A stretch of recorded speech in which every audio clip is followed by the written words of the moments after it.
Les clients ayant perdu de l'argent dans la vente de la faillite de FTX vont-ils récupérer leur crypto-monnaie au prix qu'elle valait en novembre 2022 ? C'est ce que laisse penser une capture d'écran partagée ce week-end par un journaliste sur X. Alors, comment la communauté a-t-elle réagi à cette annonce ? Et surtout, est-ce que vous avez vu le prix du Bitcoin ? Le Crypto Daily. Mon nom est Benjamin Cohen.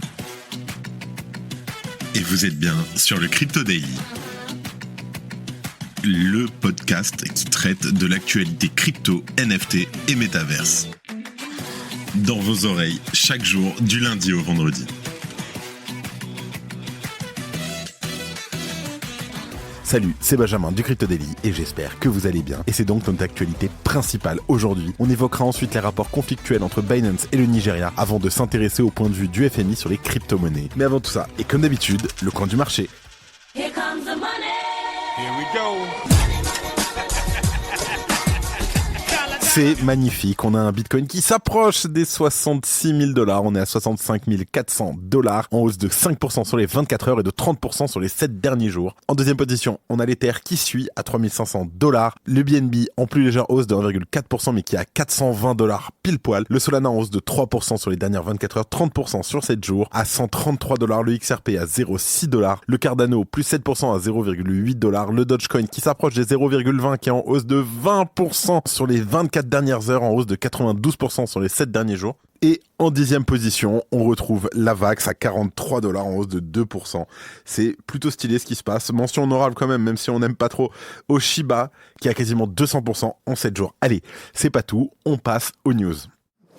Et on parle de FTX qui a ouvert une plateforme de réclamation et qui suscite la controverse. Alors, samedi, une capture d'écran partagée par le journaliste Wu Blockchain sur Twitter a semé la discorde dans la communauté crypto. Ce screen laisse penser que les clients lésés par FTX ne récupéreront en réalité qu'une partie de leur crypto bloquée sur l'exchange. Plus précisément, il semblerait que ces derniers ne pourront récupérer leur crypto que au prix qu'elle valait lors de la faillite de FTX. À titre d'exemple, le Bitcoin est indiqué à 16 871 $, ce qui signifie que les clients pourraient perdre 267% de leur investissement par rapport au cours actuel du Bitcoin. L'Ether, quant à lui, est indiqué à 1258 $. Et le cours de l'Ether évoluant aujourd'hui autour des 3400 $, les investisseurs lésés pourraient perdre plus de 170% de leurs investissements. Naturellement, les individus répondant à la publication de journalistes ont fait état de leur mécontentement, n'hésitant pas à qualifier cela de vol et de scandale. La capture d'écran provient du site internet de PwC, le cabinet d'audit chargé de superviser le processus de faillite de FTX Digital Market, la branche bahaméenne de l'exchange déchu. PwC a aussi établi dans un communiqué indiquant que FTX Digital Market avait conclu un accord avec FTX International dans le but de combiner les actifs réunis des deux entités. Les clients de FTX Digital Market ayant perdu de l'argent dans le cadre de la faillite sont d'ailleurs invités à déposer une réclamation avant le 15 mai 2024 sur un portail dédié. FTX a aussi publié un thread sur Twitter indiquant que Galaxy Asset Management demeurait la seule et unique entité en mesure de vendre les actifs numériques des débiteurs de FTX. Un rappel a priori nécessaire puisque, toujours selon FTX, plusieurs tierces parties non autorisées tentent de solliciter des offres de la part des acheteurs au nom des débiteurs de FTX. Les tierces parties en question, donc qui opèrent de manière illégale, pourraient profiter de la situation pour acquérir des crypto-monnaies à un prix avantageux. Et dans le pire des cas, cela pourrait potentiellement perturber le processus de faillite de FTX. En tout cas, en attendant, SBF est lui toujours derrière les barreaux dans l'arrondissement de Brooklyn, dans l'attente de sa peine qui lui sera prononcée le 28 mars prochain. Salut, alors on fait une petite pause dans le programme. Est-ce que vous avez déjà entendu parler de Swissborg ? C'est la meilleure application pour prendre en main vos investissements crypto. Tout y est super simple et rapide. C'est un vrai jeu d'enfant. Et le mieux, c'est que c'est régulé et autorisé en France. En plus, avec Swissborg, vous avez toujours les meilleurs prix du marché. C'est fini le temps où on payait trop cher sans le savoir. Et si vous ne savez pas dans quelle crypto investir, pas de panique. Avec Best Blockchain, c'est comme un panier tout prêt avec les meilleurs cryptos choisis par des pros. On ne peut pas faire plus simple. Attention, offre exclusive en ce moment. Inscrivez-vous dès maintenant avec notre lien qui s'affiche maintenant et recevez immédiatement un ticket à gratter 100% gagnant et empocher jusqu'à 100 € instantanément. Alors, qu'est-ce que vous attendez ? C'est le moment de rejoindre Swissborg et d'investir dans les crypto-monnaies en toute sérénité. Cliquez, inscrivez-vous et lancez-vous dans l'aventure avec Swissborg. Et le deuxième news, on parle du PDG de Binance qui est convoqué au Nigeria pour des accusations de fraude. Alors, la plateforme d'échange de crypto-monnaie Binance a retiré la monnaie nigériane, le Naira, de son service peer-to-peer. Cette décision, elle fait suite à une demande de compensation de 10 milliards de dollars par le gouvernement nigérian. Elle intervient aussi dans un contexte de tension croissante entre la plateforme et les autorités locales qui accusent Binance de contribuer à la dévaluation du Naira. Alors, Bayo Onanunga, le conseiller spécial du président nigérien Bola Tinubu a révélé que cette demande de compensation était d'ailleurs une mesure pour stabiliser la demande locale. Selon lui, Binance représenterait une menace pour l'économie nigériane en fixant arbitrairement les taux de change étrangers. Concrètement, la dévaluation rapide du naira et le taux d'inflation record de près de 30% ont poussé le gouvernement à cibler les plateformes offrant des services de crypto-monnaie. Ces sites sont devenus des références pour le commerce et pour établir une valeur informelle du naira. Ces derniers temps, les utilisateurs de crypto-monnaie au Nigeria avaient déjà signalé des difficultés à accéder à différents sites d'échange de crypto-monnaie, y compris Binance et OctaFX. Et peu après, Binance a imposé une limite sur le prix de vente des jetons USDT sur sa plateforme peer-to-peer, empêchant les commerçants de vendre des USDT à plus de 1800 naira par USDT. En parallèle, Binance fait aussi l'objet d'un examen accru au Nigeria, la Banque centrale du Nigeria ayant exprimé son inquiétude concernant des flux de fonds suspects sur Binance Nigeria en 2023. Olayemi Cardoso, donc le chef de la CBN, a souligné que 26 milliards de dollars avaient transité par le Nigeria via Binance en 2023, provenant de sources d'utilisateurs non identifiés. Des rapports indiquent également que le bureau du conseiller à la sécurité nationale a détenu 2 hauts responsables de Binance à Abuja. À noter malgré tout que de nombreux analystes locaux de crypto-monnaies ont exprimé leur déception face à l'attitude hostile du gouvernement envers les crypto-monnaies. Bien entendu, on vous tient au courant. Si tu aimes le Daily, une note et un commentaire nous aident énormément. Aussi, si tu ne veux rien rater de l'actualité, abonne-toi.